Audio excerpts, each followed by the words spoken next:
Hello guys, this is your English mentor Divyansh Shrivastava. तो जैसे कि आपने थंबनेल में देख ही लिया होगा, आज हम डील करेंगे एक बहुत ही टेक्निकल टॉपिक के साथ, वर्ब के मॉडल ऑक्सिलरीज के साथ। तो हमेशा एक क्वेश्चन रहता है बच्चों के दिमाग में कि ये मॉडल वर्ब्स क्या होते हैं, ये हेल्पिंग वर्ब्स क्या होते हैं। तो जैसे कि इसका नाम है मॉडल, मॉडल का मतलब क्या होता है?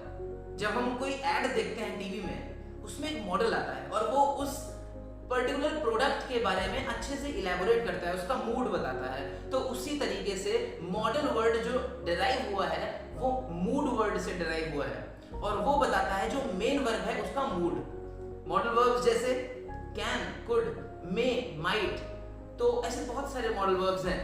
तो क्या इंपॉर्टेंस है मॉडल वर्ब्स की, कैसे, आज के सेशन में हम डिस्कस करेंगे शैल और विल के बीच में डिफरेंस, जो कि बहुत एग्जाम्स में आता है और बहुत कंफ्यूजिंग होता है। तो चलिए बिना टाइम वेस्ट करे स्टार्ट करते हैं आज का सेशन।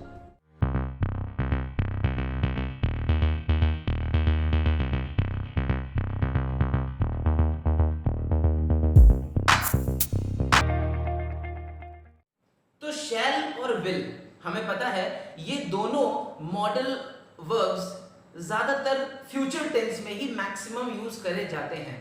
लेकिन कंफ्यूजन ये क्रिएट होता है जब एग्जाम्स में हमारे कुछ ऐसे क्वेश्चंस आ जाते हैं जिसमें हमें चूज करना होता है कि हम शैल का यूज करें या विल का। जैसे कुछ क्वेश्चंस आपको मैं दिखाता हूं। क्वेश्चन है number 1, be sure that I dash finish it very soon.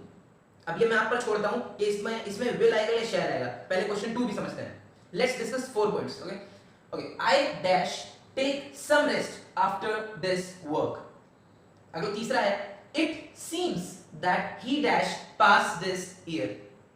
और चौथा लास्ट है he dash repent if he does not obey me.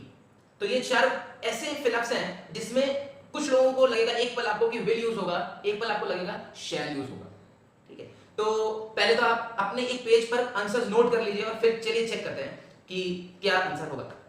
तो पहले का आंसर होगा विल, दूसरे का आंसर होगा शैल, तीसरे का आंसर होगा विल और चौथे का आंसर होगा शैल।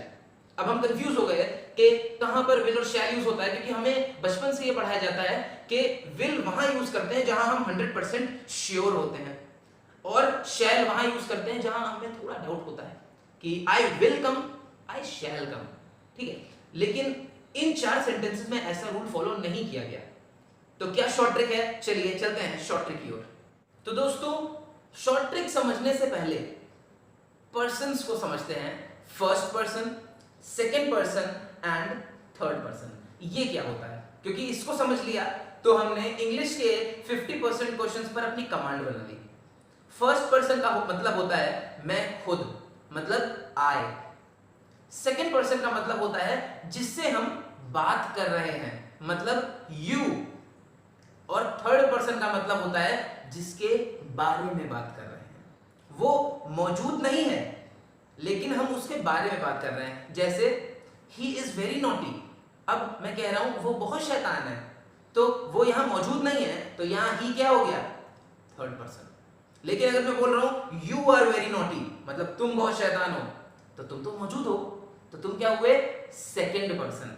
समझ में आ गया बात? ठीक है, तो अब चलते हैं। जी हाँ, पहले पर्सन के लिए जब मैं अपनी बात करूंगा तो विल और शैल का वही नियम इस्तेमाल होगा कि जब मैं श्योर हूं तो मैं विल इस्तेमाल करूंगा किसी फ्यूचर टेंस के लिए, और अगर मैं श्योर नहीं हूं तो मैं शैल इस्तेमाल करूंगा।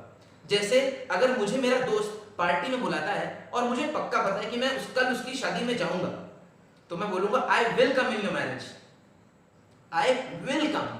लेकिन अगर मैं पक्का नहीं है, मुझे हो सकता है मुझे तो कुछ जरूरी काम हो, तो मैं बोलूंगा आई शैल कम इन योर मैरिज। अब चलते हैं सेकंड पर्सन की तरफ। तो इसमें विल का प्रयोग वहां होगा जहां मैं श्योर नहीं हूं। जैसे अगर मैं कह रहा हूं यू विल बी देयर सून, मतलब क्या तुम वहां पर टाइम पर जल्दी पहुंच पाओगे? यू विल बी देयर सून।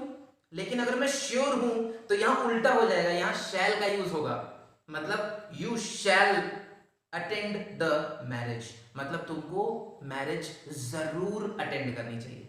और यही सेम नियम ये उल्टा नियम थर्ड पर्सन में भी इस्तेमाल होगा। जैसे देखते हैं, दे विल बी देयर सून, मतलब वो यहां पर या वो वहां पर, वो एक जगह पर जल्दी पहुंच जाएंगे। दे विल बी देयर सून, मैं श्योर नहीं हूं, एक अंदाजा बता रहा हूं, दे विल बी देयर सून। लेकिन जब मैं श्योर होऊंगा तो यहां पर शैल लगाऊंगा।